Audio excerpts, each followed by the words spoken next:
निरगुडकर साहेबांना मी विनंती करते की आपण आम्हाला मार्गदर्शन करावं.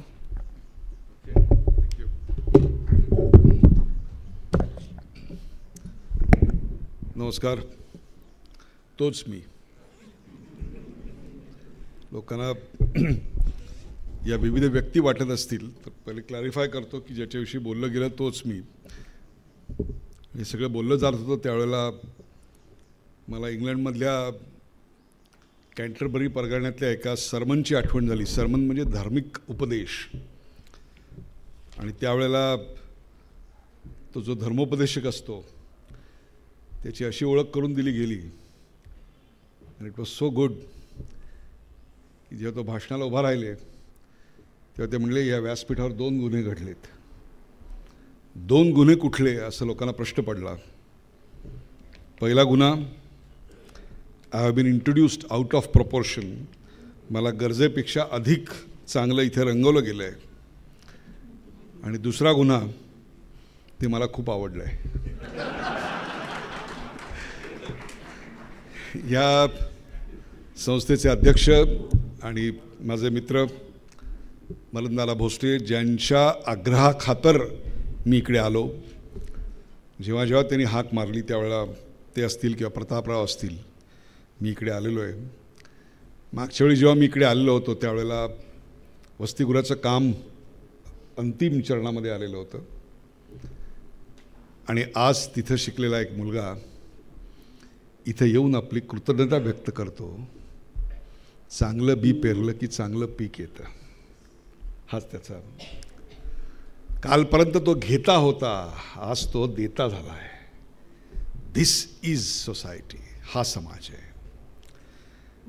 व्यासपीठावर उपस्थित सर्व मान्यवर, समोर बसलेले सर्व शिक्षक वर्ग, शिक्षकेतर कर्मचारी, विद्यार्थी, पालक, ज्या गुणवंत विद्यार्थ्यांचा सत्कार झाला ते सर्व. आता याच्यात मी एक चूक केलेली आहे आणि ती चूक म्हणजे गुणवंत विद्यार्थी असा शब्द वापरला आहे. मलंदाला एकही विद्यार्थी नव्हता, सगळ्या विद्यार्थिनीच होत्या. 50% महिला आरक्षण नाही, 50% पुरुष आरक्षणाची गरज आहे बाबा. अशी परिस्थिती आज इकडे आलेली आहे. मला वाटलं फक्त कन्याशाळा आहे की काय, म्हणून मी त्याला विचारलं की म्हटलं अरे कन्याशाळा आहे की काय. ते बोलले नाही, मुलीच येतात इकडे. मुलांनी फक्त हे लक्षात ठेवावं की अगर ऐसा ही चलता रहा, ठीक आहे जाऊ द्या. आता प्रामाणिकपणे सांगतो की इतक्या शिक्षकांसमोर, आणि ते सुद्धा वाई जिकडे महाराष्ट्राला प्राज्ञा मिळवून दिली, अशा ठिकाणी येऊन बोलायचं धाडस मी करतोय. महाराष्ट्राच्या कानाकोपऱ्यातल्या अनेक गावात, देशातल्या जगातल्या अनेक कानाकोपऱ्यातल्या गावात व्याख्यानाला गेलेलो आहे. England, America, Germany, France, Brazil, आता स्पेन, पोर्तुगलला चाललो आहे उद्या रात्री. त्या गावात गेल्यानंतर शरीराला आंघोळ घडते. त्या गावात गेल्यावर शरीराला आंघोळ घडते. हे एकमेव गाव जिकडे तर्कतीर्थांचा स्पर्श झाल्यामुळे, प्राज्ञ पाठशाळेमुळे इथं शरीराबरोबर मनाला स्नान घडतं. हे पुण्यक्षेत्र.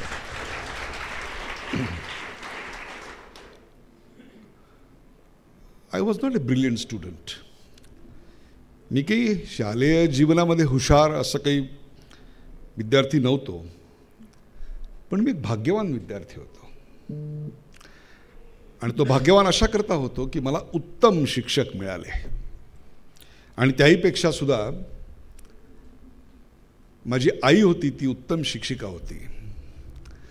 त्यामुळे शाळेमध्ये आईच्या ममत्वानं शिकवणाऱ्या शिक्षिका आणि घरी शिक्षिकेच्या करड्या धाकानं आणि शिस्तीनं शिकवणारी आई, that's what the product is in front of you.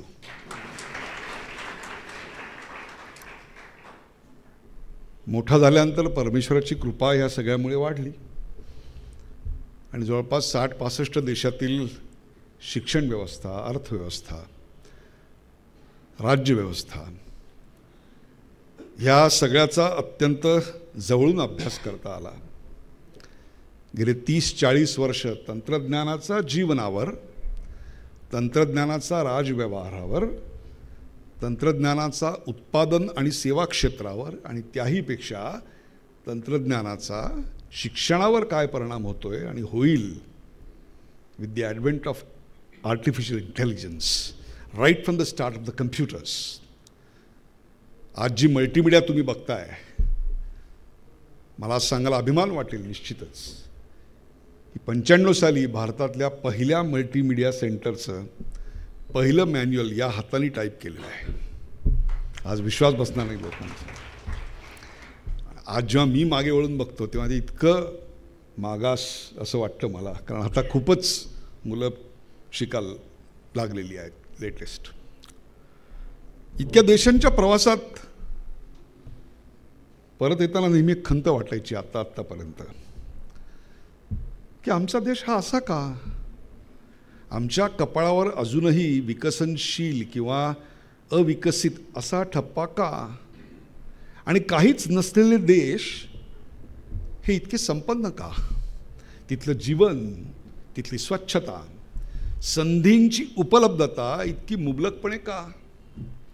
हा प्रश्न मला कायम पडायचा. सो ॲक्च्युली या सगळ्या प्रवासामध्ये निहित कार्य जे व्यवसायाचं आणि भाषणाचं होतं त्या व्यतिरिक्त त्या देशाच्या निर्मितीचा प्रवास मी अभ्यास करायला लागलो. मायकेल पोर्टरचं एक पुस्तक त्या काळात वाचलं. मला माहीत नाही इथे आहे की नाही, पुण्यात कुठे मिळालं तर जरूर तुमच्या लायब्ररीत ठेवा.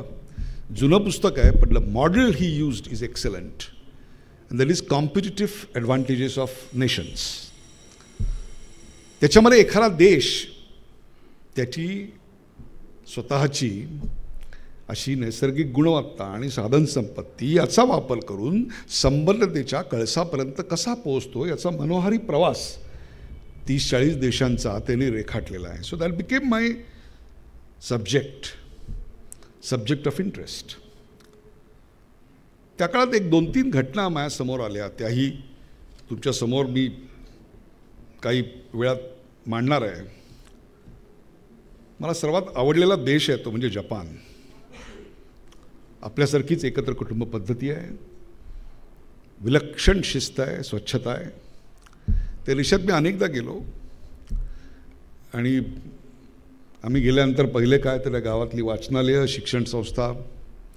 कारण मला एक कळलं की the countries are not made by the natural resources but they are made how that country nurtures the talent. तो देश त्या देशातल्या तरुणांच्या गुणवत्तेला कशा प्रकारचं प्रशिक्षण देतो, त्यांना कालानुरूप कालसुसंगत कसं बनवतो यावर त्या देशाचं भवितव्य असतं. उदाहरण देतो. 1996च्या आसपास मी पनामा शहरात गेलो होतो. Panama is a nation which is मेक्सिकोच्या खाली आहे, लॅटिन अमेरिकन, दक्षिण अमेरिका देशात. आणि तिकडे त्या राष्ट्रपतींनी जेव्हा त्यांची भेट घेतली राष्ट्राध्यक्षांची, त्यावेळेला तुम्ही इकडे का आलायत? I was a CEO of a large IT company. मी म्हटलं 10,000 नौसैनिक अमेरिकेचे इकडे आहेत आणि त्यांनी त्यांचा जो तळ होता, नाविक दलाचा तळ, तो त्यांनी आता खाली केलेला आहे. आणि ती 10,000 संपन्न लोकवस्ती, त्यांची घरं, त्यांची ऑफिसेस, हे सगळं सॅटेलाईटनी वेल कनेक्टेड आहे आणि पॅसिफिक ओशनमधून खाली केबल टाकून डेटा कनेक्टिव्हिटी दिलेली आहे. In 96, imagine. म्हटलं या सगळ्याचा वापर करून इकडे नॉलेज सेंटर उभं करता येईल का, असं प्रपोजल मला तयार करायचं आहे. Panama had no clue of what is that. हे काय आहे हेच पनामाला माहीत नव्हतं. तेव्हा कळलं की नुसती साधनसंपत्ती असून चालत नाही, त्याचा सुयोग्य वापर कसा करायचा याचा ध्यास घेतलेली माणसं तिथे असावी लागतात. That's how the nations are built. गझनीच्या सोमनाथांनी, गझनीमधून तो आला आणि त्यांनी आपल्याकडे सोमनाथावर हल्ला केला. एकदा, दोनदा, तीनदा, 21 वेळा हल्ला केला. आणि परत जाताना सोनं, नाणं, जड जवाहिरात जे जे काही होतं ती सगळं उद्ध्वस्त करत गेला, लुटून नेलं. अफगाणिस्तान किती श्रीमंत झाला असेल. सोच लो, 21 बार तुमको खाली किया, 21 बार. 2000 सालची गोष्ट आहे. वाजपेयी पंतप्रधान होते. आमचं एक विमान अपहरण करून दुबई कराची मार्गे काबूल कंदाहारला नेलं, त्याच अफगाणिस्तानमध्ये. आणि तिकडे ते जे प्रवासी होते ते आजारी पडले त्या तणावानी, आणि त्यांना क्रॉसिंग किंवा कोडोपायरीन पाहिजे होती. वैमानिकांनी सांगितलं की मला त्यांना क्रोसिन द्यायची आहे, तुमच्याकडे क्रोसिन आहे का? तेव्हा तालिबान सरकारने सांगितलं नाही, आमच्या इथे क्रोसिन बनत नाही. मिनरल वॉटर मागितलं तर बनत नाही. तो इतने साल तक हमको लूट के उस लूट का तुमने किया क्या? आणि त्याच वर्षी भारतातल्या सॅटेलाइट लॉन्चिंग स्टेशन थुंबा इथून एका अग्निबाणावर 104 सॅटेलाइट भारताने बसवले. त्यातले फक्त 3 आमचे होते, बाकी 101 विकसित राष्ट्रांचे होते, फ्रान्स, जर्मनी, अमेरिका, इंग्लंड. आणि ते एका सॅटेलाइटवरनं अवकाशात झेपावले आणि त्या वेळेला त्या परिवलनामध्ये आलं. त्यावेळेला ते एक सॅटेलाइट त्या दिशेने त्या गतीने रिलीज केले गेले. Not a single mistake. त्या दिवशी मी डायरीत लिहून ठेवलं, आक्रमण करून संपत्ती लुटता येते, ज्ञानाची लालसा लुटता येत नाही. That makes the nation. जपानी शाळेत गेलो होतो. 10 वर्ष 15-20 वर्षापूर्वीची गोष्ट असेल. I don't know, may been there so many times. पहिला दिवस होता शाळेचा. मुलं रडवेली होती, बावरलेली होती. आणि ती खाली शिक्षक त्यांना पालकांकडून घ्यायचे आणि त्यांना त्या वर्गात पोचवायचे. आणि मग अशा कॉरिडॉरमधनं मुलं येत होती. त्या वर्गाची शिक्षिका, वर्गशिक्षिका बाहेर उभी असायची. त्यांचं हसून स्वागत करायची आणि स्वागत करताना ती त्यांच्या उंचीला यावं म्हणून गुडघ्यावर बसून त्यांच्याशी बोलायची. Because if I talk like this, I am superior, you are junior, so you sit down and talk. आणि एकदाच सांगितलं गेलं, वर्गात बूट घालून नाही यायचे, बाहेर काढून ठेवा. नंतर शिक्षिका बघत होत्या, विद्यार्थी काढत होते. नंतर पुन्हा 6-8 महिन्यांनी दुसऱ्या एका शाळेत गेलो. 4थीचा वर्ग, शाळा सुरू होऊन 6 महिने झालेले होते. एकही बूट अव्यवस्थितपणे काढलेला नव्हता. शिक्षक मॉनिटर करायला नव्हते. It's all in line. आता मला सांगा, देवळात गेल्यानंतर परमेश्वर भेटीचा आनंद जास्त होतो का काढलेली चप्पल मिळाली याचा आनंद जास्त होतो? विचार करा. Were we not told in the school to have discipline? Why did we miss out? And why Japanese didn't miss? This is the beginning of nation building. Character is not what you are watched. जेव्हा तुमच्यावर करडं लक्ष असतं, कायद्याचं, वरिष्ठांचं आणि तुम्हाला शिक्षा करू शकेल अशा व्यवस्थेचं, तेव्हा तुम्ही नीट वागता. त्याला चारित्र्य म्हणत नाहीत, त्याला धाक म्हणतात. पण जेव्हा तुम्हाला कोणीही बघत नसतं, तुम्हाला शिक्षा करणारी व्यवस्था तुमच्या आसपास नसते, तेव्हा तुम्ही नियमांचं पालन करता, ते चारित्र्य. 4थीला 6 महिने झाल्यानंतर वर्गात येणारा मुलगा कुणीही बघत नाही आहे म्हणून बूट अस्ताव्यस्त काढत नाही, ओळीनं काढतो. मग इथं काय प्रॉब्लेम आहे? देवळाच्या बाहेर जाऊन ओळीनं काढलेलं चप्पल असं देऊळ दाखवा आणि 1000 रुपये मिळवा. याचा तुमचा नगरसेवक कोण आहे, आमदार कोण आहे, खासदार कोण आहे, मुख्यमंत्री कोण आहे, उपमुख्यमंत्री जेवढे असतील तेवढे, कोण आहेत आणि तुमचा पंतप्रधान कोण आहे याच्याशी काही संबंध आहे का मला सांगा. So why our schools are not able to build the character and discipline required for nation.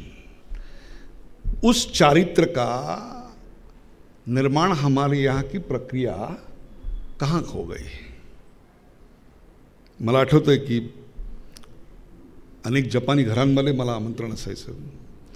तिकडेही वक्ता म्हणून प्रसिद्ध झाल्यामुळे भरपूर लोक बोलवायची आणि मला नेहमी त्यांच्या घरात जायला आवडतं. कारण it's I believe in joint family. माझं असं ठाम मत आहे की भारतानं जगाला काय दिलं असेल तर ती एकत्र कुटुंब पद्धती दिलेली आणि ती राहिलीच पाहिजे. तर तिकडे गेल्यानंतर सर्वसाधारणपणे जसं आपल्याकडे गेल्यानंतर ओळख करून देतात, हा माझा मुलगा 7वीला आहे, हा मुलगी 9वीला आहे, बायको अमुक अमुक, मी या ठिकाणी नोकरी करतो, व्यवसाय करतो, हे माझे वडील असे रिटायर झाले, आई अमुक तमुक. तसंच तिकडे गेल्यानंतर ते टी पार्टीला बोलवतात आणि जपानमध्ये टी पार्टीला तुम्हाला एखाद्या घरात बोलावणं म्हणजे सर्वोच्च सन्मान आहे. बिकॉज दे सर्व टी इन ए स्टाईल. घ्या असं नसतं, ठेवतात, चहा वेगळा, साखर वेगळी, दूध वेगळं, गुडघ्यावर बसतात, तुम्हाला ऑफर करतात आणि त्यावेळेला ते ओळख करून देतात.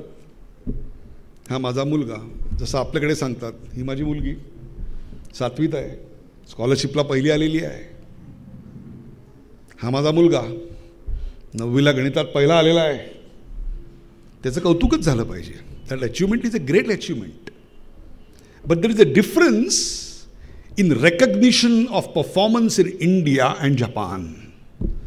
इथे एखाद्या गुणवत्तेचं कौतुक आणि जपानमध्ये एखाद्या गुणवत्तेचं कौतुक यात थोडासा फरक आहे. जपानमध्ये ती आई आवर्जून सांगते की ही माझी मुलगी 9वीत आहे, गणितात खूप चांगली आहे. तिच्या शाळेतली 5वीतली 3 मुलं सातत्यानं गणितात कमी मार्क मिळवत होती म्हणून तिला शाळेने सांगितलं की शाळा संपल्यानंतर त्यांचे क्लासेस तू शाळेतच घे आणि ती 4ही मुलं आज फर्स्ट क्लासमध्ये पास झाली. They are team player. They celebrate collaborative success and success of a team, and we celebrate individual success. मग मी माझं यश त्या यशाकरता वाटेल ती किंमत देऊन साम दाम दंड भेद मी ते मिळवणारच. मग वेळ पडली तर जातीचा, वेळ पडली तर पैशाचा वारेमाप वापर करून मी ते मिळवणार. हा संस्कार आणि त्याची प्रतिष्ठा दृढ झाली की समाजाच्या अवनतीला वेळ लागत नाही. मैं नहीं हम, not me, my society. And my society is not my caste, my religion, my language, it's the entire nation. हा जेव्हा संस्कार होतो तेव्हा जपान बनतं आणि भारत आहे त्या जागेवर राहतो. This has to begin from the school where collaborative learning is. जपानमध्ये अनेक वेळा भूकंप घडतात आणि ते कॉमन आहे अतिशय. आमच्याकडे फक्त राजकीय भूकंप कायम घडतात. आता तर इम्यून झालेलं आहे, कोण कोणाबरोबर गेला कळतच नाही. बुलेटिन चालू करावं आम्ही तेव्हा तो एका पक्षात असतो आणि ती बातमी संपेपर्यंत दुसऱ्या पक्षात गेलेला असतो. त्यामुळे आजकाल कोणी समोर आलं की मी पहिले विचारतो बाबा कुठल्या पक्षात आहे, मग पक्षात असलं कुठल्या गटात आहे, मग कालपर्यंत होता. ते विचित्र झालेलं आहे सगळं. म्हणजे आजकाल कोण कोणाबरोबर जाईल हे खरंच कळत नाही. काल परवा आपण पाहिलेलं आहे सगळं ते, म्हणजे असं विचित्र. जपानमध्ये ही जी भूकंपाची त्यांच्याकडे सगळी परिस्थिती आहे ती कशी हाताळतात बघा. 38व्या मजल्यावर एका इमारतीत होतो, भूकंप झाला, सायरन वाजला, एका क्षणार्धात लोक जिन्यापाशी पोहोचले. प्रेग्नंट महिला, वृद्ध महिला, तरुण मुली, वृद्ध पुरुष, तरुण शांतपणे उतरायला लागले. कुठेही गडबड गोंधळ नाही, स्टॅम्पिड नाही, सरकारला शिव्या नाहीत. शांतपणे उतरले आणि जिथे सांगितलेलं होतं त्या मोकळ्या जागेत जाऊन उभे राहिले. ही शिस्त जपानमध्ये मॅच संपल्यानंतर ते स्टेडियम बसलेला माणूस आपापली जागा साफ करून क्लीन करून जातो. आमच्या शाळेत जर आम्ही वर्ग साफ करून जा असं विद्यार्थ्याला सांगितलं तर काय गजब होईल घरच्यांकडून. जपानमध्ये $100 मिलियन कंपनीच्या मालकाचा मुलगा ज्या शाळेत शिकतो त्या शाळेतल्या विद्यार्थ्याला काम काय दिलं होतं तर 7 दिन शाळेची टॉयलेट साफ ठेवायची. And father had no objection to it. स्वच्छतेचा संस्कार आणि त्याला प्रतिष्ठा दिली नाही तर ते काम हलकं आणि पुरुषांनी करायचं नाही तर घरातल्या स्त्रीनी आणि बायकोनी करायचं. This is where the discrimination begins. आणि मग अशा प्रकारे वर्षानुवर्ष दाबलेला आवाज एक दिवशी बाहेर पडतो आणि तो 50% आरक्षण तुमच्या घशातून काढून घेतो. आणि आता तर परिस्थिती अशी आहे की साला तुम्हाला जागाच नाही. बघा, लढो. हे मी तुम्हाला अशा करता सांगतोय की the nations are built because of the education institutions what they provide. या देशांचा अभ्यास करताना मला असं जाणवलं की तिचं एक खूप मोठा संबंध आहे एखाद्या देशातली लोकशाही जिवंत राहण्याचा आणि त्या देशातल्या शिक्षण पद्धतीचा. आणि एका वेगळ्या रचनेतनं हे सगळं दिलं जातं. फिनलंडमध्ये आमचा एक मित्र आहे हेरंब कुलकर्णी, यूट्यूबवर जाऊन बघा. Finland's education is suppose to be the best today. 5वीतल्या मुलाला एन्व्हायरमेंटल सायन्स कसं शिकवलं माहिती आहे? धडा काहीही नाही. त्यांना सांगितलं की तुमच्या गल्लीत जेवढी घरं आहेत त्या प्रत्येक घरात जा आणि किती प्रकारचे क्लीनर्स आहेत बघा. आपल्याकडे फ्लोअर क्लीनर आहे, टॉयलेट क्लीनर आहे, आणखी 3-4 प्रकारचे क्लीनर असतात. त्याच्या लेबलवर त्याचं कंटेंट काय लिहिलं आहे ते लिहून घ्या. त्याचा रिसर्च करा की यातली किती कंटेंट ही आरोग्यदृष्ट्या आणि पर्यावरणदृष्ट्या हानिकारक आहेत. त्याची लिस्ट तयार करा, त्याचं प्रेझेंटेशन तयार करा, ते त्या लोकांना दाखवा आणि त्यांना ती काय म्हणून आपण ज्याला हे करण्यापासून प्रवृत्त करा. ते प्रवृत्त झाले तर तू पास, ते प्रवृत्त नाही झाले तर तू नापास. तुम्ही जे म्हणत होतात जीवन मूल्यांचं व्होकेशनल ट्रेनिंग हे आहे ते. Where you don't teach the subject, you absorb the subject. आणि म्हणून अशा प्रकारच्या शिक्षणाची गरज आज अधोरेखित होते. प्रत्येक काळानुसार शिक्षणाची गती, मती, पद्धती ही पूर्णपणे बदलली गेली पाहिजे.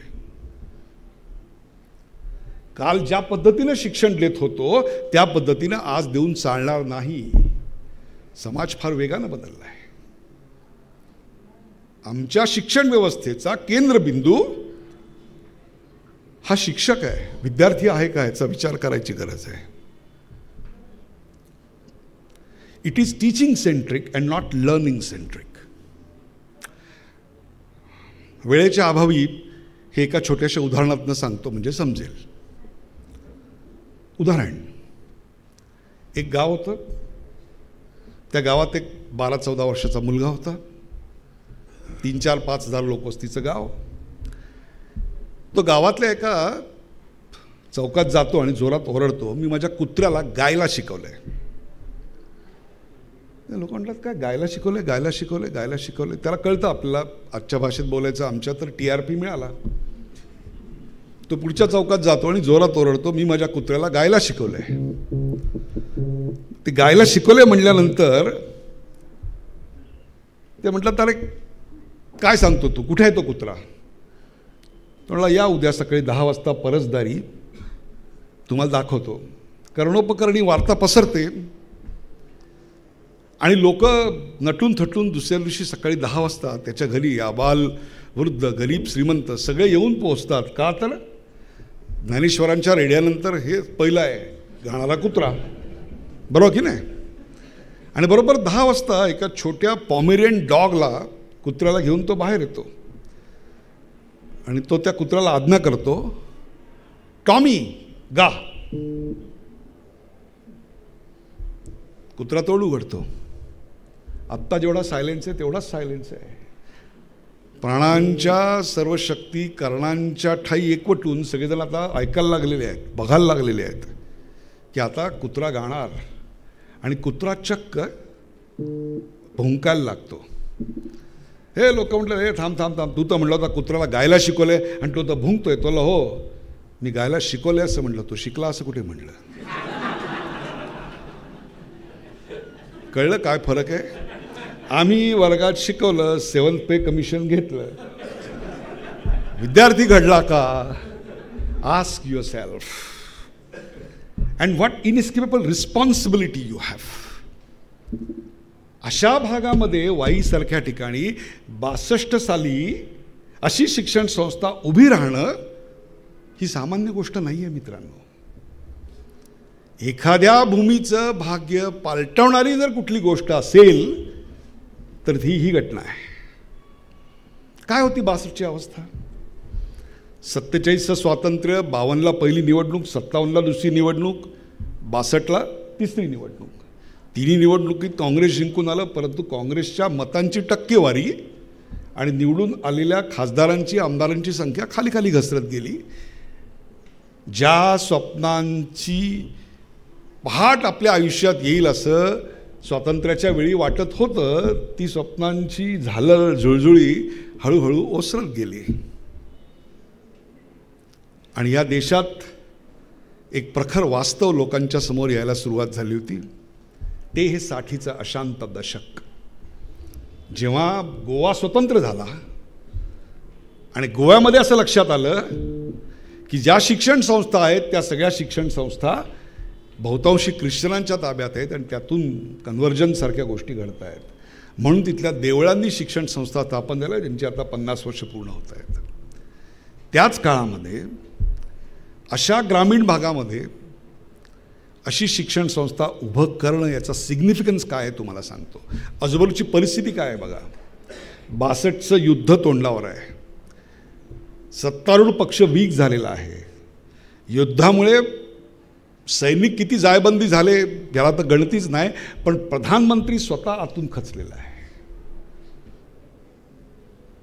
हिंदी चिनी भाई भाई ही घोषणा दिल्यानंतर काही वर्षातच, काही महिन्यातच त्या चिनी भाईनी पाठीत खंजीर खुपसला आणि वयोवृद्ध झालेले नेहरू अधिकच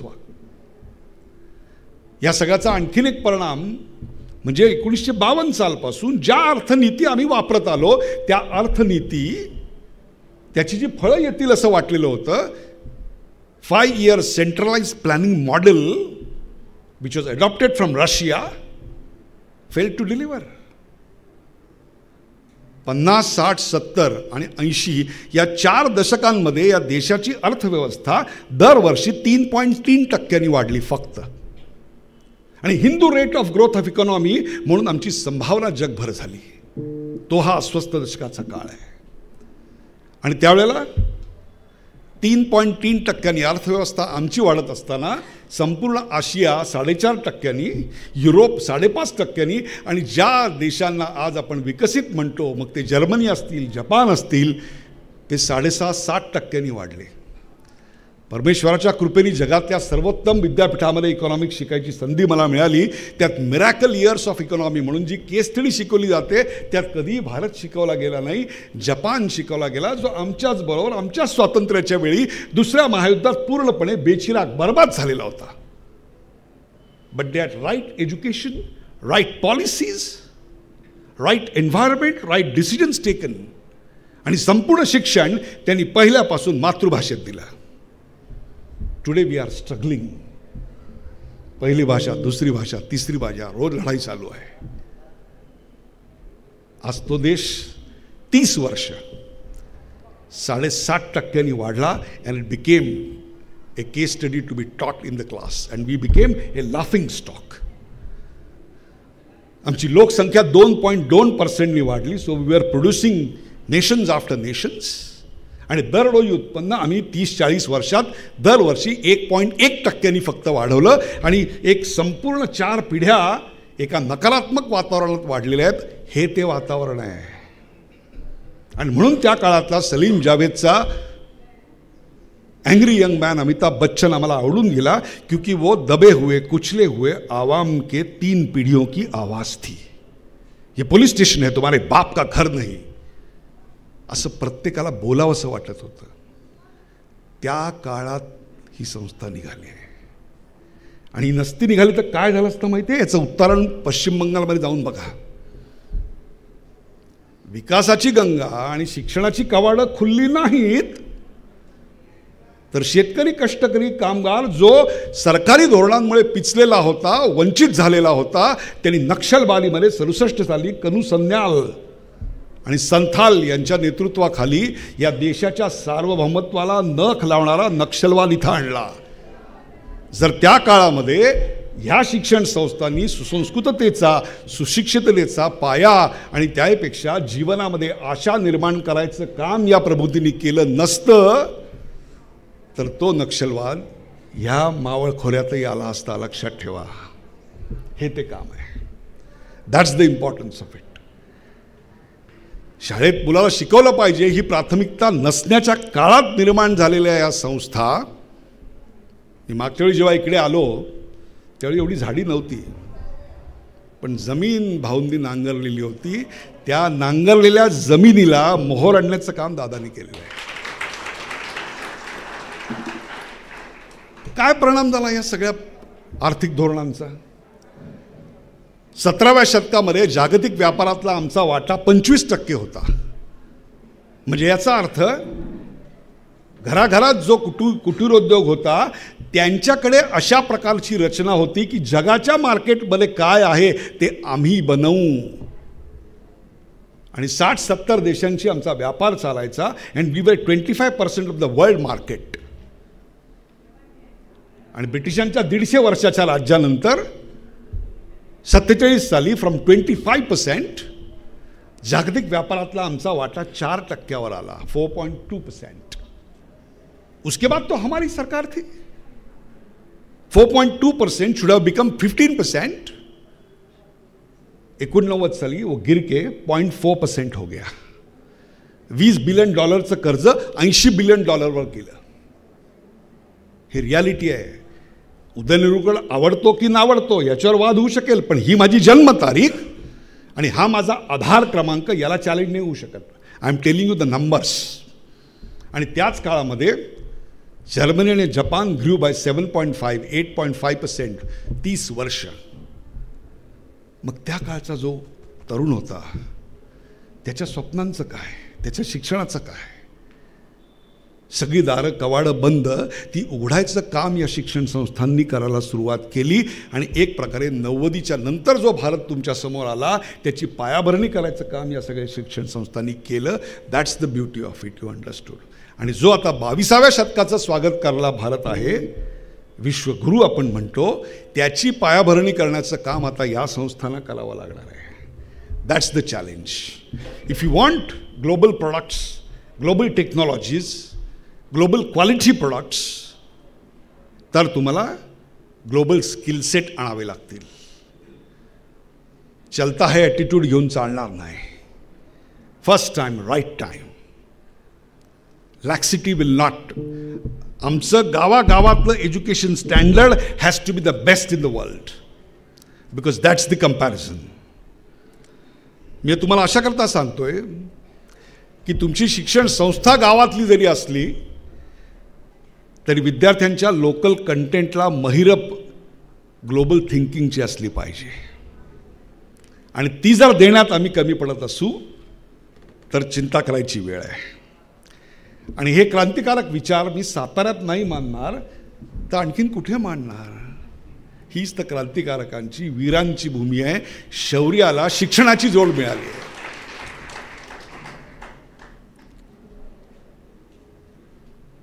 शिक्षण क्षेत्राचा अभ्यास केल्यानंतर मला असं जाणवलं, कोकण असेल, विदर्भ असेल, अशा जवळपास 300-350 शिक्षण संस्थांना मी भेटी दिल्या. तिकडे 2 गोष्टी झिजत जातात हो. एक आमचा शिक्षक झिजत जातो आणि खडू, या 2 गोष्टी झिजत जातात. आपण शिक्षक आहोत याचा अभिमान शिक्षक बाळगतात का याच्यावर प्रश्नचिन्ह निर्माण करणारी ही व्यवस्था आहे.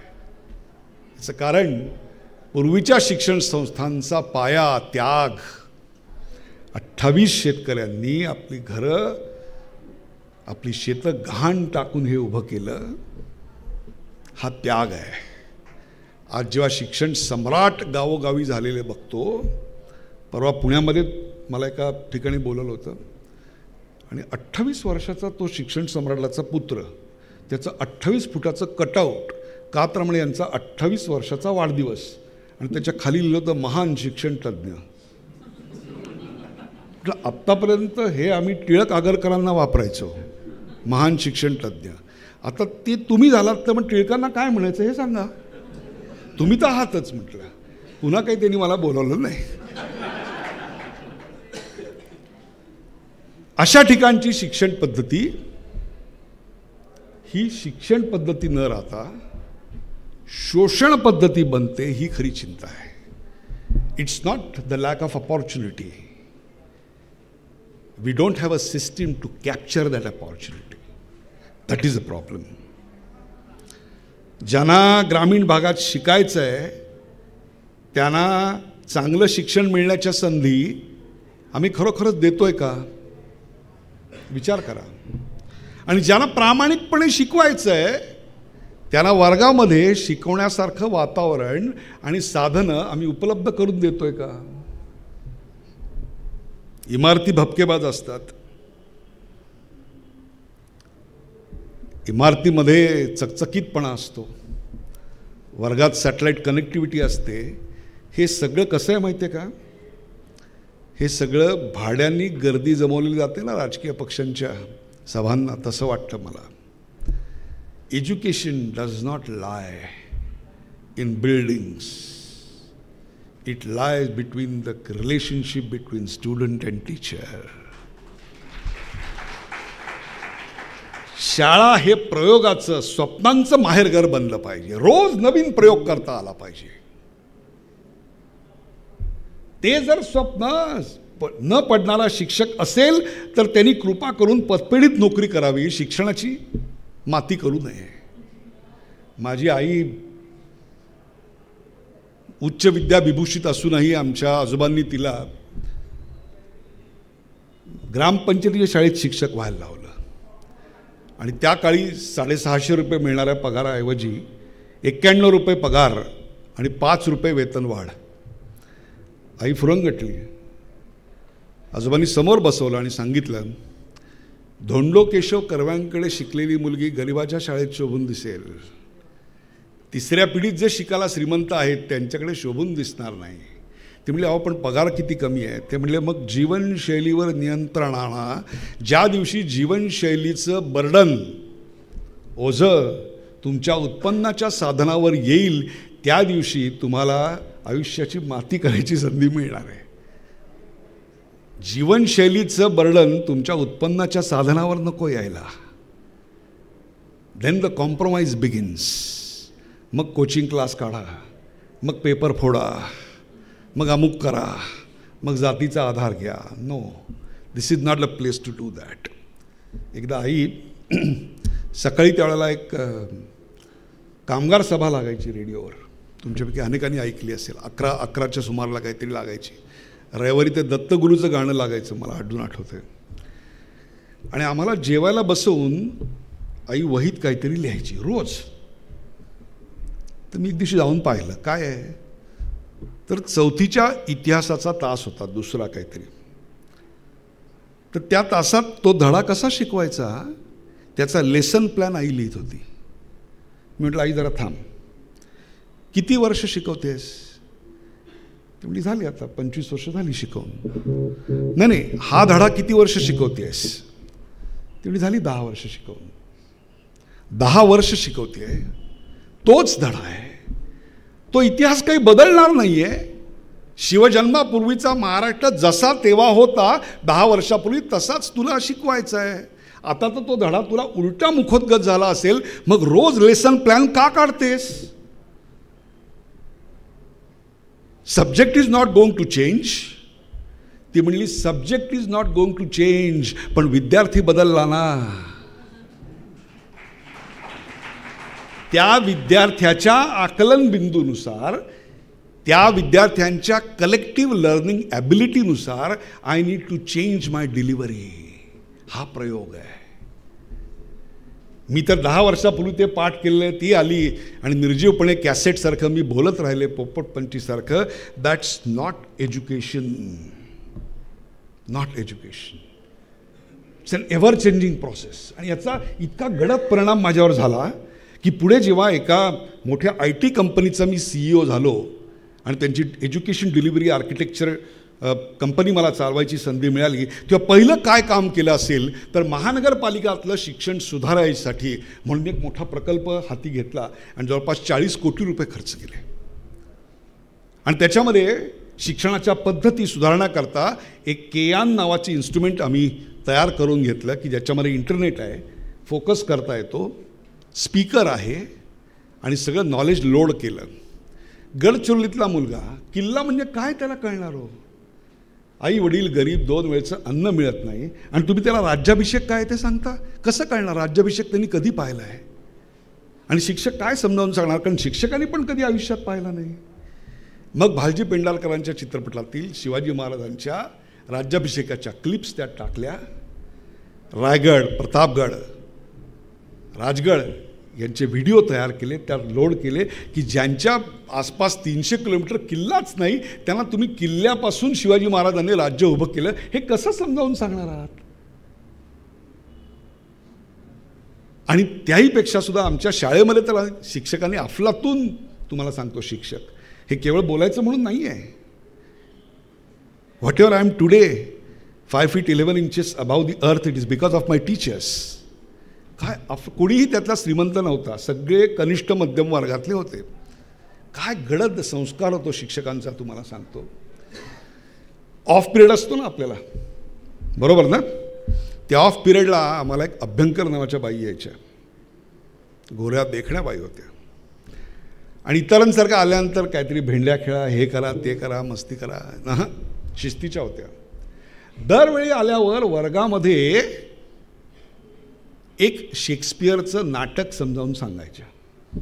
Macbeth, Othello, king Lear, comedy of errors, you name it. आणि आम्ही आमच्या रेग्युलर तासिकेपेक्षा सुद्धा या ऑफ पिरियडची वाट बघायचो, कारण त्या आम्हाला शेक्सपियर समजावून सांगायच्या. त्या भाषेची इतकी मोहिनी पडली की जेव्हा मी कमवायला लागलो तेव्हा पहिल्या पगारातनं काय घेतलं असेल तर अख्खा शेक्सपियरचा संच विकत घेतला आणि मुखोद्गत केला. आणि नंतर जेव्हा मला एक आंतरराष्ट्रीय स्कॉलरशिप मिळाली आणि पहिले काही दिवस जर्मनीमध्ये 3 महिने, त्यानंतर 2 महिने अमेरिकेमध्ये आणि त्यानंतर वर्षभर ब्राझीलमध्ये मी राहिलो. आणि त्याच्यानंतर 1 महिन्याच्या वास्तव्याकरता इंग्लंडला जायचं ठरलेलं होतं. म्हणजे मी घरातनं बाहेर पडल्यानंतर 16-17 महिन्यांनी इंग्लंडला जाणार होतो. पण आधी 16 महिने आधी सोनाराकडून सोन्याची फुलं करून घेतली 9. याचं कारण बाईंनी गिरमिटासारखं बसवलं होतं इकडे की शेक्सपियरनी नवरसाची निर्मिती केली म्हणून 9 सोन्याची फुलं जेव्हा शेक्सपियरच्या थडग्यावर स्टॅटफोर्ड अपॉन अव्हॉनला वाहिली तेव्हा त्या रेग्युलर ऑफ पिरियडचं तासिकेच्या 60 उत्तराची कहाणी 5 उत्तरी सुफळ संपूर्ण झाली. आणि आश्चर्य म्हणजे तिथल्या थिएटरनी माझं शेक्सपियरवर भारतीयांच्या नजरेतून हे भाषण ठेवलं. एक शिक्षक काय बदल घडवतो बघा. इट्स नॉट एक शिक्षक म्हणून विषय नाही शिकवायचा आहे, ती ज्ञान लालसा जिज्ञासा जागृत करायची है और उसके लिए पैशन होना चाहिए, प्राइड होना चाहिए, आग होनी चाहिए दिल में कि how will I make it best. कालचा दिवस कदाचित वाया गेला असेल पण आजचा मी सर्वोत्तम कसं करेन. जी 24 तासचा संपादक होतो सांगायला आजही लाज वाटते. महाबळेश्वरला इथे जिल्हा परिषदेच्या शिक्षकांचं काय वार्षिक ट्रेनिंग प्रोग्राम काहीतरी ठेवला होता आणि मला खात्री होती म्हणून छुपे कॅमेरे घेऊन रात्री संध्याकाळी सूर्यास्तानंतर ज्या ठिकाणी हे शिक्षक आम्हाला भेटू शकतात अशा ठिकाणी मी पाठवले आणि विमानं आकाशात उडालेली होती. आता मला सांगा, हे आम्ही दाखवल्यानंतर विद्यार्थ्यांवर काय परिणाम झाला असेल आपल्या शिक्षकांबद्दल. Some professions have to have some code of conduct. आमचा प्रवीण दवणे कवी म्हणून तुम्ही सगळे ओळखत असाल, पण उत्तम शिक्षक आहे. एकदा आमच्या मासुंदा तलावाला पूर आला होता आणि कमरे एवढं काय त्याच्या एवढं पाणी होतं आणि बघतो तर हा चालत चाललेला. म्हटलं काय रे प्रवीण, कुठे चालला? तोला अरे 5 दिवसाच्या गणपतीचं आज विसर्जन आहे, माझ्या एका विद्यार्थ्याकडे, तो इथं खोपटमध्ये चाळीत राहतो, त्याच्या घरी गणपतीला चाललो. अरे म्हटलं केवढा भिजला तू, ही काय गणपतीला जायची परिस्थिती आहे का? तुला अरे गणपती महत्त्वाचा नाही रे, त्या विद्यार्थ्यांनी मला बोलावलं हे महत्त्वाचं आहे. कळलं हे काय नातं आहे ते? तुम्हाला कर्ज देणारा, घरासाठी कर्ज देणारा बँक मॅनेजर आयुष्यात नंतर भेटला तर तुम्ही वळून पण बघणार नाही, पण शिक्षक भेटला तर रस्ता क्रॉस करून जाता, पायाला नमस्कार करता. इथे तुमचं नोबेल आहे, इथे तुमची 8वी पे कमिशन आहे. त्यामुळे education is not a transaction like bank. I go, I withdraw, और I go and I deposit. It's not like that. It's a continuous social process of relationship. It's not academic. हे शैक्षणिक कार्य नाही. शिक्षक असणं हे समाजाचा सेवक असण्यासारखं आहे. And if you accept that, then only you can. Another point is of impact of technology. तो आता खूप वाढलेला आहे. कॅल्क्युलेटर आल्यानंतर गणित कसं शिकवावं हे बदललं गेलं. तसंच कम्प्युटर आला, इंटरनेट आला, मोबाईल आला. मुलं तुमच्या आधी वर्गात ते वाचून आलेली असतात, पाहून आलेली असतात. अशा वेळेला you are a facilitator and not a teacher. तुम्ही ते असं ज्ञान मांडून त्याच्याविषयी क्युरिओसिटी निर्माण करणारे जादूगार असता. तुम्ही केवळ शिक्षक नसता. It's the technology you need to master. मी तर असं तुम्हाला आवाहन करेन की या सगळ्या ज्या टेक्नॉलॉजीज आहेत त्या टेक्नॉलॉजीचं प्रथम शिक्षकांना ट्रेनिंग दिलं गेलं पाहिजे. कारण तुमचा जो पाल्य आहे, विद्यार्थी आहे, तो त्यातून येतो आहे आणि त्याच्या दुष्परिणामातून येतो आहे. परवा पाहिलं ना, एका मुलीने रील केलं म्हणून वडिलांनी गोळ्या घालून मारलं आणि ती नॅशनल लेवलची बॅडमिंटन प्लेयर आहे. सोलापूरला गेलो होतो परवा आणि कुठेही गेलो की शाळेत पहिले जातो, मुलींची शाळा, आणि त्या शिक्षिका म्हणल्या, प्रिन्सिपॉल, की हल्ली आम्ही 7ला शाळा सुरू करत नाही उदय. म्हटलं का हो? अरे मुलं रात्री OTTवर आईवडिलांबरोबर चित्रपट पाहत असतात, त्यामुळे सकाळी येतात तेव्हा टॉयलेट झालेली नसते, डोळे साफ नसतात, आपले रात्रीचे कपडे घालून जेमतेम तोंडात ब्रश कोंबून पाठवतात, तसेच गणवेश घालून मुलं झोपाळलेली असतात. त्यापेक्षा आम्ही 8लाच चालू करतो. रात्री काय करतात? आईवडिलांबरोबर OTTवर सिरीज बघतात. अरे त्यापेक्षा 20 द्या ना. ज्या सिरीजमध्ये दर 3 मिनिटाला रेप अँड मर्डर आहे, ती जर तुम्ही तुमच्या मुलांबरोबर असून बघत असाल तर तुमचं शिक्षक म्हणून आणि शिक्षण संस्था म्हणून चॅलेंज किती मोठं आहे विचार करा. आज एक पालक, घराघरात नवरा पत्नींची भांडणं, सासू सुनेचे वाद, आणि मग दिवसभर चाललेली TV वर ती नणंद अशी वागते आणि सून अशी वागते, अशा प्रकारच्या संस्कारात ते असताना दिवसभर जेव्हा तुमच्याकडे येतात तेव्हा त्याची मानसिकता बदलण्याकरता तुम्हाला किती शक्तिमान असावं लागणार आहे. हा काळ तुम्ही शिकलात तेव्हा नव्हता. त्यावेळची परिस्थिती वेगळी होती. सांगलीला गेलो तो परवा, अशीच मोठी तुमच्यापेक्षा 5 पट 6 पट मोठी शिक्षण संस्था, आणि त्यांनी ट्रस्टीनी ओळख करून दिली. त्यांच्या केबिनमध्ये बसल्यानंतर हे आमच्या लॉ कॉलेजचे प्रिन्सिपॉल, हे आमच्या मॅनेजमेंट कॉलेजचे, हे असे ते तसे, ते आमच्या प्राथमिक कॉलेजच्या प्राथमिक शाळेच्या मुख्याध्यापिका आणि त्यांच्या बाजूला त्या एक बाई बसल्या होत्या. त्या म्हणल्या मी सायकियाट्रिस्ट आहे. मला काय वाटलं ट्रस्टींची बायको वगैरे कोणतरी आहे, नमस्कार वगैरे. तर मग त्या म्हणल्या मी इथे फुल टाईम आहे. म्हणजे सायकियाट्रिस्ट फुल टाईम, मनोविकार तज्ज्ञ प्रायमरी शाळेत फुल टाईम. या इकडे म्हटलं कशा करता. त्याला तिसरीतल्या 2 मुलांनी मागच्या महिन्यात आत्महत्येचा प्रयत्न केला म्हणून शाळेने मला फुल टाईम नेलं आहे. अंगावर सरकन काटा आला. कहाँ पहुंच गए हम, कहाँ पहुंच गए. Violence has become the hallmark of life. रील्समुळे मुलांची एका ठिकाणी बसून कॉन्सन्ट्रेट करायची शक्तीच कमी झाली. मेमरायझेशन आणि कल्पनाशक्ती नष्ट होते, कारण दिवसभर त्र्यंबक विठ्ठल म्हणजे टेलिव्हिजन, TV, त्र्यंबक विठ्ठल, आणि त्यातून जर सुटका झाली तर रिअल लाईफ जगणार कधी. आणि जर शिक्षक म्हणून तुम्ही पलायनवादी भूमिका घेत असाल की हे आमचं काम नाही, तर please quit this job right now. 10वी पास झालेले, नापास झालेले अनेक माझे मित्र दारूचे गुत्ते चालवत आहेत आणि करोडो रुपये कमवत आहेत. त्यातले काही नगरसेवक आणि आमदार पण झालेत. Please understand, you are a teacher. इस देश का प्रधानमंत्री भी जिसके सामने झुकता है वो तुम हो, ये याद रहे. मी अनेकदा शिक्षकांना शाळेत गेल्यानंतर विचारतो, म्हणजे बरीच ट्रेनिंग प्रोग्राम्स देशाविदेशात झालेली आहेत.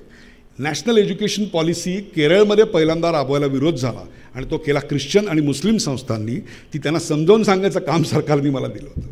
तो व्हिडिओ नेटवर आहे, बघा किती हिलेरियस आहे. मी बसलो आणि माझ्यासमोर सगळे पादरी बसलेत आणि मुस्लिम बसलेत आणि they accepted it. You need to explain the things, put in to perspective, sound genuine. त्याचा अभ्यास पाहिजे. आधी गेल्यानंतर त्याची तयारी पाहिजे. आज अशा प्रकारची 100च्या वर काय 200-250 व्याख्यानं दिली आहेत, पण यायच्या आधी ही तयारी करून आलो आहे. मैं आपका टाइम बर्बाद नहीं करूंगा.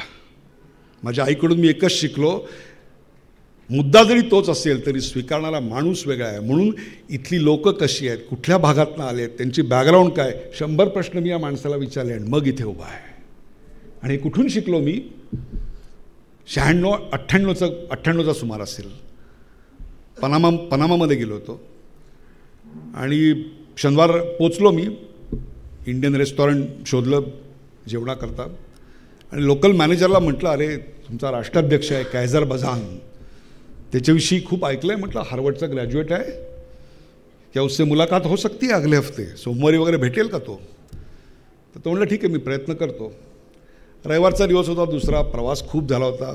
Dubai London Miami Brazil Panama, you can imagine. आणि खूप प्रवास त्याच्या आधी झाला होता. Mexico, Argentina. थकलो होतो मी, उशिरापर्यंत ताणून झोपलेलो होतो. जेमतेम उठलो होतो तेवढ्यात फोन वाजला, लँडलाईन. तो म्हणला फिलिपी बोतेरो. काय रे बाबा काय. तो म्हणला 25 मिनिटात आपल्याला प्रेसिडेंटला भेटायला जायचं आहे, गेट रेडी. अरे मी तर दात पण नाही घासले, काही नाही, चहा नाही प्यायला, काही नाही. तसंच पटापट दाढी करून मी तयार झालो आणि अक्षरशः केस तसेच ओले. मी तसाच खाली धावलो आणि 5 मिनिटावर ते राष्ट्राध्यक्षाचं घर होतं, तिकडे गेलो. ऑफिस घर एकत्र होतं. आणि पहिले गेल्यानंतर तुम्हाला अनुभव काय सांगतो बघा, काय शिकता येतं आहे. तिकडे एक मोठा हॉल होता असा आणि त्याच्यात सोफे उंच ठेवलेले होते मस्त. आम्ही बसलो आणि एक कॅमेरा घेतलेली टीम माझ्यासमोर आली. त्याने मला विचारलं तुमचं नाव काय, कुठल्या देशातनं आलात आणि कशा करता आलात आणि आमच्या प्रेसिडेंटला कशा करता भेटताय. मी सांगितलं मला काय वाटलं लोकल TV चॅनल असेल, भारतातनं माणूस आला म्हणून जरा आपल्याबद्दल थोडं आकर्षण असेल, आपला स्वतःबद्दल गैरसमज असायला काय म्हणजे काहीच चालतं ना आपल्याला असं. मग मी त्याच्या केबिनमध्ये गेलो. एवढी मोठी केबिन होती, एक उंची टेबल होतं, त्या टेबलच्या मागे तो बसलेला होता. दोन्ही बाजूला कॉम्प्युटरचे स्क्रीन्स होते. वेलकम मिस्टर उदय, बसा. हवा पाण्याच्या गोष्टी झाल्या आणि नंतर तो म्हणाला की ब्राझीलमध्ये तुम्ही एक होल्ली ओन सबसिडरी स्वतःची कंपनी काढली आहेत तुमच्या कंपनीने व्हेनेझुएलामध्ये टीचर ट्रेनिंग प्रोग्राम साईन केला आहेत, मेक्सिकोमध्ये जॉईंट व्हेंचर केलं आहे, इकडे अमुक केलं आहे, तिकडे टेक्नॉलॉजी ट्रान्सफर केलं आहे. माझ्या देशात कशा करता आला आहेत? तुमची कंपनीची शेअर प्राईस सॉलिड आहे, तुमची टेक्नॉलॉजी अफलातून आहे, तुमची ट्रेनिंग मेथॉलॉजी बेस्ट आहे, इथं काय करायचं आहे तुम्हाला? मी हादरलो. आता फक्त माझ्या 4थीच्या गणिताच्या मार्कांव्यतिरिक्त सगळं त्याला माहिती झालं होतं. आता म्हटलं कॉलेजमध्ये एका मैत्रिणीला पाठवलेलं पत्र याच्या हाती नसेल मिळालं म्हणजे मिळवलं आपलं. मग मी काय जे काही पनामा, नॉलेज सिटी वगैरे सगळं बोललो. निघताना मी त्याला म्हटलं तुम्हाला कधी कळलं मी तुम्हाला भेटायला येणार आहे? तुला एक 40 मिनटापूर्वी कळलं. मग म्हटलं अपना कुंडली कैसे पता चला तेरे को? आहे ना आपल्याला वाटलं. तो म्हटलं ये इकडे. आणि त्यांनी मागचा अँटी चेंबरचा दरवाजा उघडला आणि तिकडे एवढी मोठी केबिन होती आणि त्याच्यात 30 तरुण 40 तरुण मुलं मुली बसले होते आणि ते सातत्यानं रिसर्च करत होते. प्रेसिडेंटला कोणीही भेटायच्या आधी त्या माणसाची सगळी कुंडली त्याच्या हातात देत होते. एका देशाचा राष्ट्राध्यक्ष एका छोट्या कंपनीच्या एक्झिक्युटिव्हला भेटण्याकरता काय तयारी करतो. गावात माझी होर्डिंग लागून फायदा नाही होत, त्याचा आनंद नाही होत मला. किती तास आधी उदय निरगुडकर या नावाचा तुम्ही रिसर्च केलात मला सांगा. That is going to change you, not hoardings. इसके मोहताज नहीं है हम, उसके लिए नहीं आया हूँ मैं. बहुत यार 40-50 देश घूम लिया, अभी कुछ नहीं है.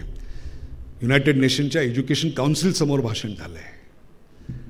अगर इस 1 घंटे का तुम्हें समूचा बेनिफिट मिलना है तो आते वक्त तुमने तैयारी क्या की थी? हे कीर्तन नाही आहे. समोर वात्या वळत बसलेत आणि ते घरी घेऊन गेलेत. नो, तो त्या वात्यांचा आत्मदीप तेवणार आहे का हे तुम्ही केलेल्या तयारीवर अवलंबून आहे. जर तुम्हाला ही सवय नाही लागली तर वर्गात येताना मागचा पाठ काय होता त्याची तयारी विद्यार्थ्यांना करून या हे सांगायचा अधिकार तुमच्याकडे आहे का? विचार करा. हे मी तुम्हाला अशा करता सांगतोय, nations are build by great people, not by great resources. उदाहरण देतो मी तुम्हाला. असं कधीच नाही मी 40 एवढे देश फिरलो असं मी कुठेही पाहिलं नाही की देश महान आणि लोक लहान. असं कधी होत नाही किंवा लोक मोठी आणि देश. No way. It is people that makes the difference.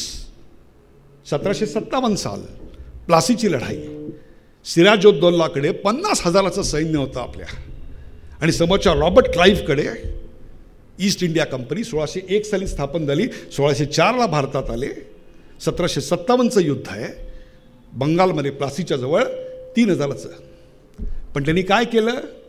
त्या 50,000मध्ये जातपात धर्मपंथ याच्याविषयी संभ्रम निर्माण केला. हा देश कशासाठी आणि लढायचा कशासाठी या संदर्भात त्यांनी संभ्रम निर्माण केला आणि 50,000 लोक 50 प्रकारांनी लढले आणि 3,000च्या फौजेनं 50,000 कापून काढले आणि देश गुलाम झाला 200 वर्षाकरता. 1947. आणि एक संपन्न राष्ट्र 25% मार्केट शेअर जगाचा असलेलं 4%वर येऊन पोहोचलं. क्योंकि हम आपस में झगडते रहे. जातपात धर्मपंथ. आणि सर्वात दुर्दैवाचं म्हणजे त्यांची विजयी मिरवणूक निघाली. ते पाहायला 1.25 लाख लोक आली होती. अरे त्यातल्या 500 लोकांनी जरी पायाखालचे दगड घेऊन भिरकावले असते ना तरी खपले असते हो. पण मनगट आणि मन पिचलेली राष्ट्र उभं कसं राहणार जेव्हा देश खचतो त्याच्या आधी माणसं खचलेली असतात.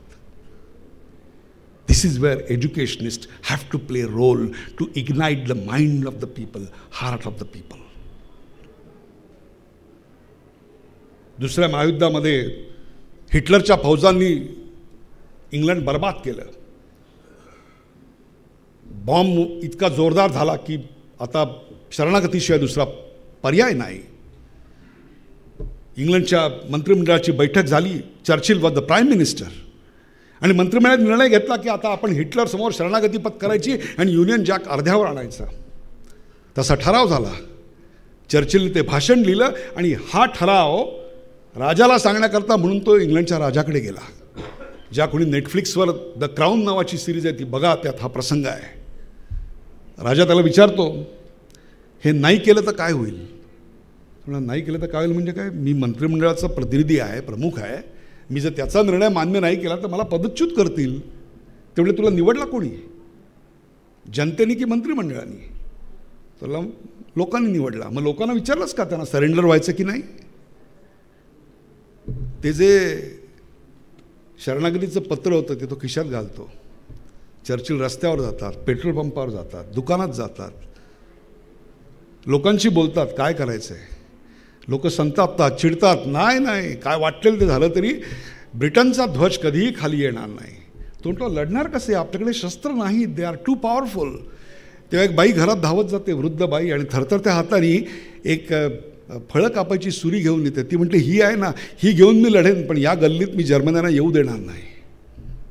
He understood the resolve of the people. परत गेले, भाषण फाडून टाकलं आणि नवीन भाषण लिहिलं की जे आजही तुम्ही जर्मनी, जपान, इंग्लंड, अमेरिका कुठल्याही देशात वक्तृत्वाचा कोर्स करायला जा, वक्तृत्वाचा सर्वोत्कृष्ट नमुना म्हणून हे भाषण शिकवलं जातं. आणि त्यात चर्चिल म्हणाले की आम्ही लढू समुद्रावर, आम्ही लढू समुद्राच्या तळाशी, आम्ही लढू आकाशात, आम्ही लढू अवकाशात, शेवटचं हाड शिल्लक असेपर्यंत, रक्ताच्या शेवटच्या थेंबापर्यंत, श्वासातल्या प्राणातल्या शेवटच्या कुडीत श्वासापर्यंत. पण कोणत्याही परिस्थितीत आम्ही हार पत्करणार नाही आणि झेंडा खाली पडू देणार नाही. आणि आम्ही नष्ट झालो तर आमची पुढची पिढी दुसऱ्या देशात जाईल आणि तिथून या देशाच्या सार्वभौमत्वासाठी लढेल. सच इन्स्पायरिंग वर्ड. गल्ल्या गल्ल्यात युद्ध सुरू झालं आणि बघता बघता दुसऱ्या महायुद्धाचं चित्र पालटलं. हिटलरचा पराभव झाला, डोक्यात गोळ्या घालून घेतल्या, सगळं तुम्हाला माहिती आहे. लंडनला मोठी सभा झाली, विजयाची सभा, आणि खूप मोठा सत्कार सन्मान चर्चिलच्या वाट्याला आला. काय तुमचं नेतृत्व, काय तुमचं कर्तृत्व, काय तुमची धडाडी आणि काय तुमचं वक्तृत्व की ज्यांनी दुसऱ्या महायुद्धाचा नूर पालटला. काय तुमची सिंहगर्जना. चर्चिल उत्तरादाखल बोलायला उभे राहिले आणि म्हणाले मी केली ती सिंहगर्जना नव्हती, मी केली ती गर्जना होती. सिंह जर कोण असेल तर ती ब्रिटनची जनता आहे. त्या जनतेचा तो आवाज होता. When people rise, nation rise. This is where your education, family values matter. 1680ला महाराजांचं निधन झालं, बरोबर आहे. 1681ला सर्वशक्तिमान औरंगजेब अफगाणिस्तानपासून तंजावरपर्यंत ज्याचं राज्य आहे तो 3.5 जिल्ह्याच्या हिंदवी पदपातशाहीला खतम करण्याकरता महाराष्ट्रात आला, बरोबर आहे. 1689ला संभाजी महाराजांची दगाफटकानं हत्या झाली. पुढं राजाराम महाराजांची हत्या, तेही संपले. 27 वर्ष इथल्या मराठ्यांनी हा महाराष्ट्र झुंजता ठेवला, जातीपातीच्या वर येऊन झुंजता ठेवला. रायगड पडला, पैसे संपले, सगळं लुटून नेलं औरंगजेबानी. तरी पण शिवाजी महाराजांनी इथे गवताला भाले फोडले होते. राज्याविना, झेंड्याविना आम्ही फक्त उरात भगवा घेऊन लढलो आणि 1707ला औरंगाची कबर इथे गाडली. आता कळलं, when people rise, nations rise. आणि जेव्हा आपण विश्वगुरू बनण्याची स्वप्न पाहतोय आणि ती संधी आता समोर येते आहे, त्यावेळेला इट इज टीचर्स कौटिल्य के पुत्रों, ये आपका काम है. निर्भय बनाना है लोगों को.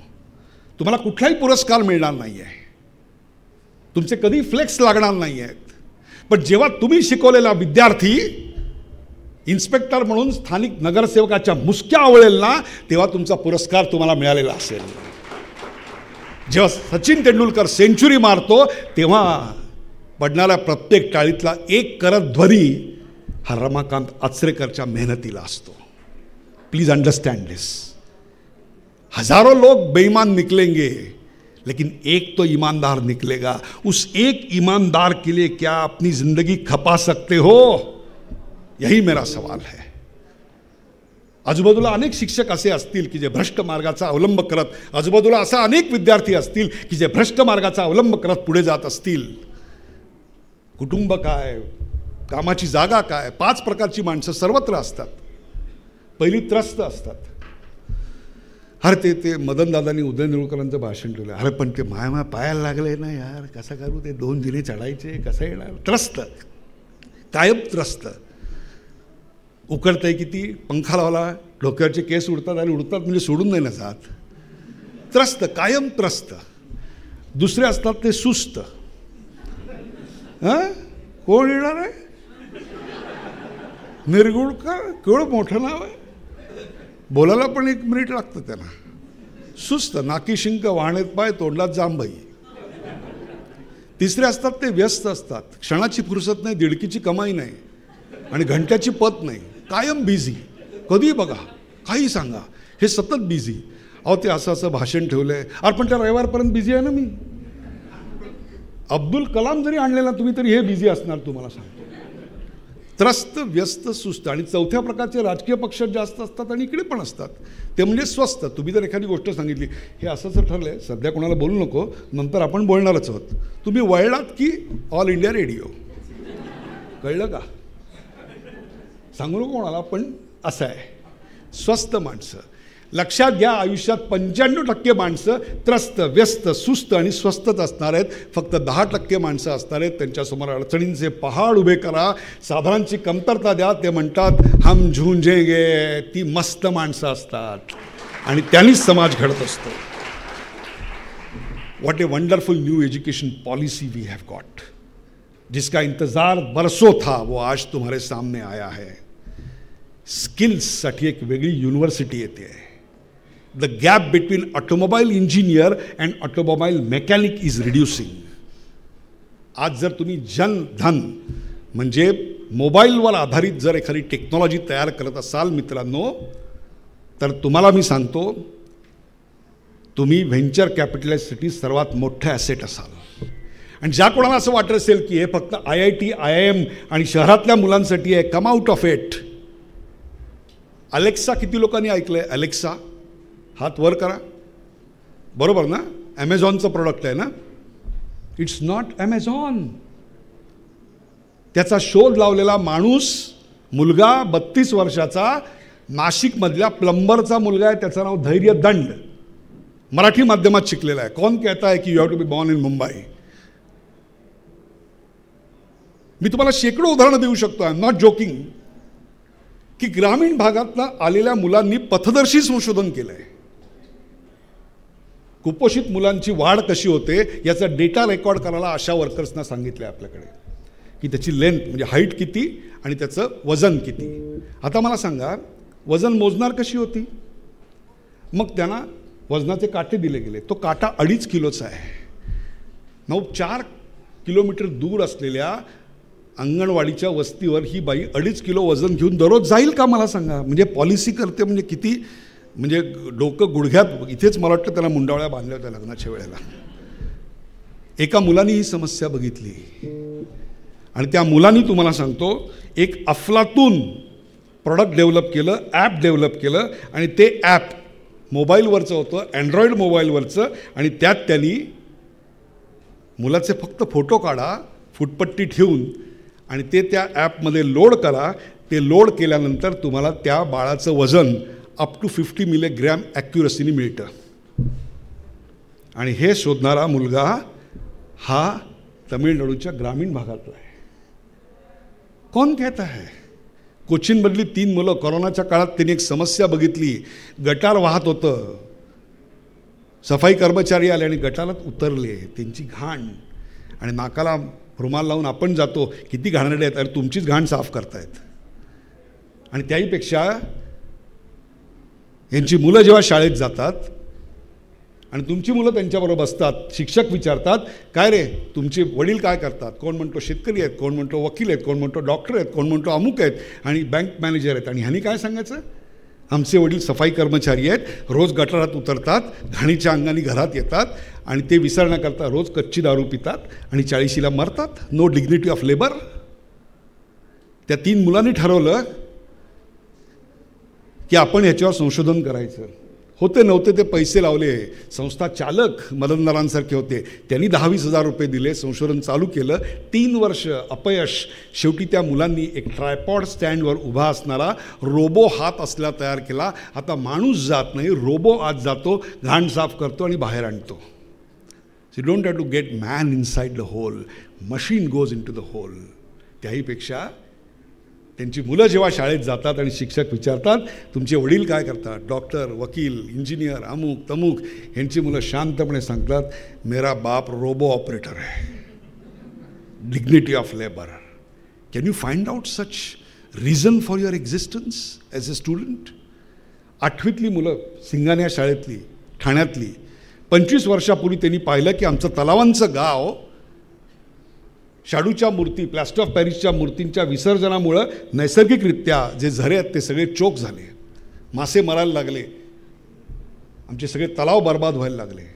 एक शिक्षिकेने ठरवलं हो, आणि तिने मुलांना प्रेरित केलं, प्रोजेक्ट तयार केलं, रोटरी क्लब, लायन्स क्लब, सगळीकडे जाऊन प्रेझेंटेशन द्यायला सुरुवात केली.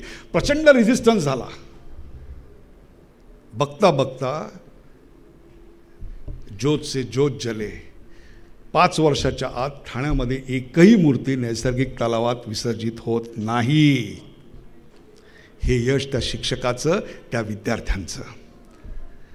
किती तुम्हाला उदाहरणं देऊ, किती देश वेगानं बदलतो. It's experimentation, I am telling you. It's inspired by teachers. Miskin Ingawale तिने एक समस्या बघितली. काय समस्या? तर हिमोग्लोबिन की कमी की वजह से अनेक महिला गरोदर राहतात आणि नंतर पुढे त्यांची मुलं पण तशीच जन्माला येतात आणि काम करायची क्षमता कमी होते. खेडेगावात जाऊन कोण त्यांचं हिमोग्लोबिन बघणार? सिरिंज कुठून आणणार? ती निर्जंतुक कशी असणार? ते सॅम्पल कसं पाठवणार? Can you find out some solution out of it? 2 साल मेहनत करी, ॲमेझॉनवर उपलब्ध आहे 3,500 रुपयाला फक्त. त्याच्यावर फक्त बोट ठेवायचं साहेब आणि चालू करायचं. 1 मिनिटानंतर बीप वाजते आणि त्या खिडकीत तुमचं हिमोग्लोबिन किती आहे ते कळतं. 5 रुपये टेस्टला लागतात. आणि हे शोधणारा कोण? मिस्किन इंगवले, ग्रामीण भागातला मुलगा आहे. तसाच एक मुलगा राजस्थानचा आहे. त्यांनी त्याच्या आजीला ब्रेस्ट कॅन्सरनी मरताना बघितलं. डॉक्टर म्हणले उशिरा आणलं. अधिकाने डिटेक्ट झाला. महिला आपल्या रोगाविषयी बोलतच नाही, शहरात नाही बोलत तर गावात काय बोलणार? आणि त्यात ब्रेस्ट कॅन्सरबद्दल तर शक्यच नाही. त्यामुळे गाठ डिटेक्ट झालीच नाही. And by the time they brought it, it was too late. तो म्हणला ह्याच्यावर समस्या काय? ग्रामीण भागातल्या महिलांच्या स्तनांची टेस्ट कशी करणार? नाजूक भाग कोण करणारा? आशा वर्करला वापरता येईल असं काहीतरी काढलं पाहिजे. त्यांनी 3 वर्षाच्या मेहनतीने असं एक इन्स्ट्रुमेंट तयार केलं. ते फक्त छातीवर फिरवायचं, ते त्याच्या इमेजेस कॅप्चर करतं. जेव्हा इंटरनेट येईल तेव्हा त्या इमेजेस कॅन्सर रिसर्च सेंटरला पाठवायच्या. त्यात जर गाठ असेल तर त्या महिलेला दुसऱ्या दिवशी सकाळी जिल्हा केंद्रात बायोप्सीसाठी नेलं जातं. नॉट एव्हरी गाठ इज कॅन्सर, पण जर ती कॅन्सरची असेल तर लगेच सर्जरीला नेलं जातं. लवकर डिटेक्शन इज क्युअर. या टेस्टला खूप पैसे लागतात, पण 10 रुपये पर लेडी. सांगा मला, were they part of the problem or they were part of solution?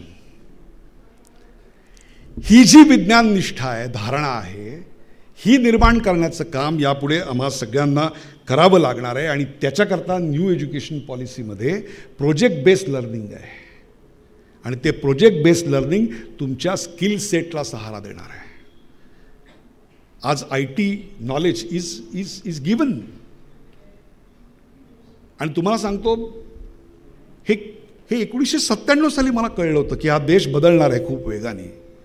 चेन्नईला मला भाषणासाठी बोलवलं होतं आणि ते चेंबर ऑफ कॉमर्सचं भाषण झालं आणि त्या कांचीवरम नावाचं गाव आहे तिकडे, ती लोकं मला बोलवायला आली की आमच्या गावात पण भाषण द्यायला. अरे म्हटलं काय यार, चला म्हटलं चला. मग ते माहिती द्यायला लागले की ते कांजीवरम साड्या बनवतात ते हे गाव, 50,000 विणकर आहेत.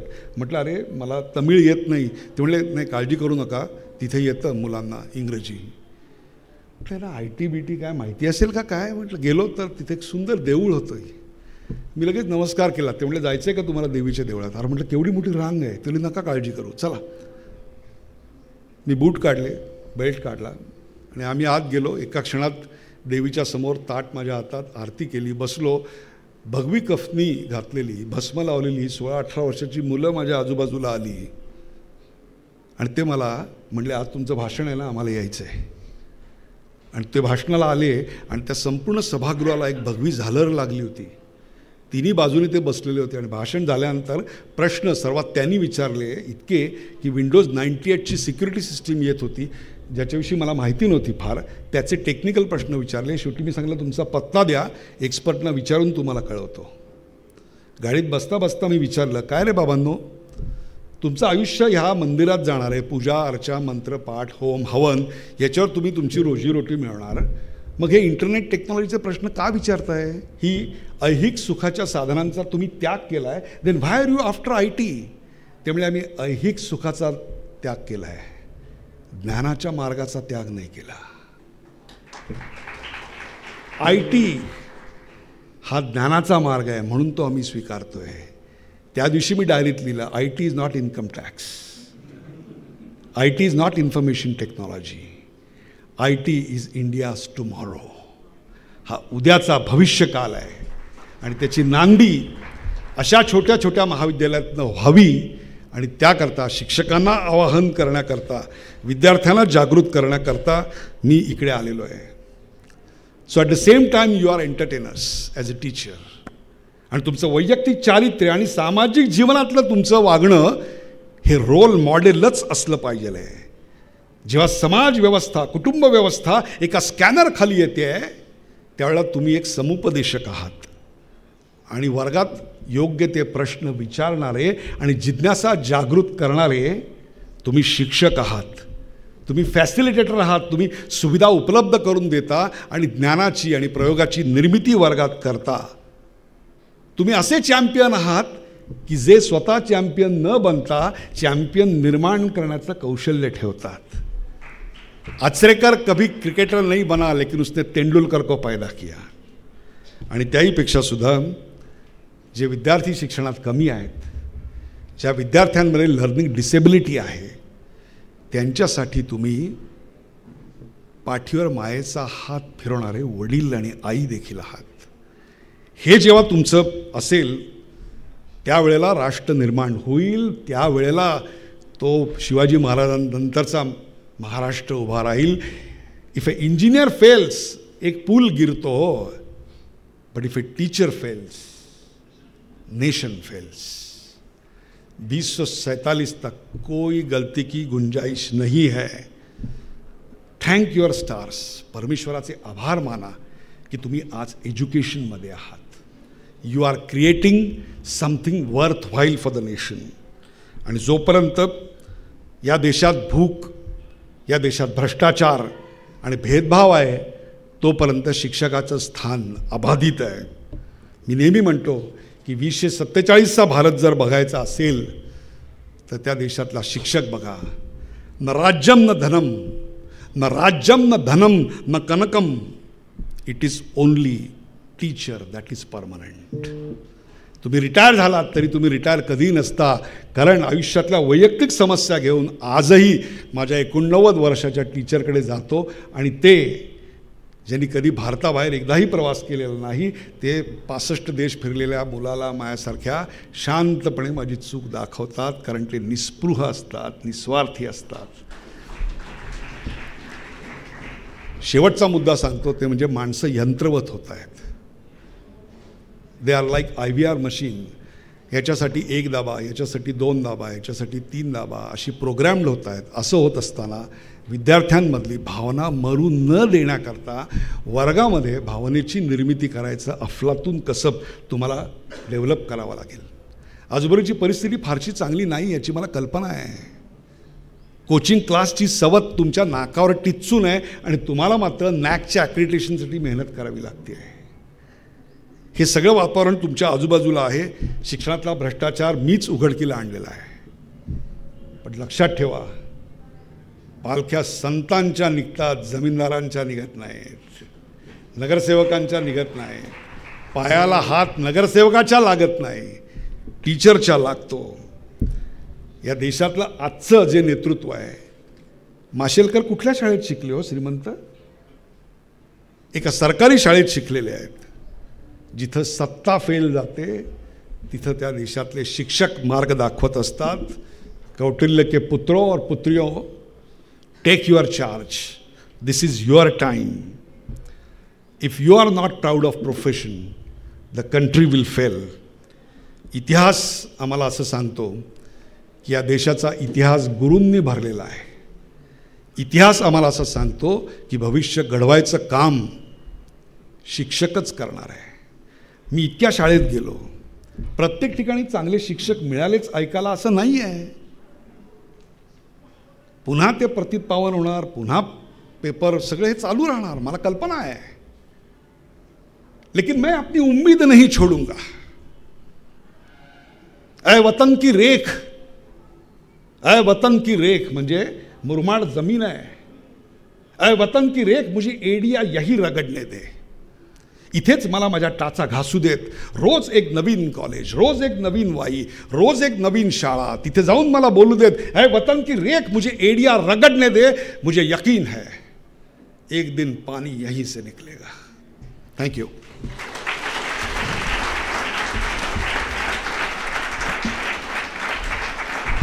धन्यवाद डॉक्टर निरगुडकर सर. आपण जवळजवळ 1.5 पेक्षा जास्त आमच्या डोळ्यात जे झणझणीत अंजन घातलेलं आहे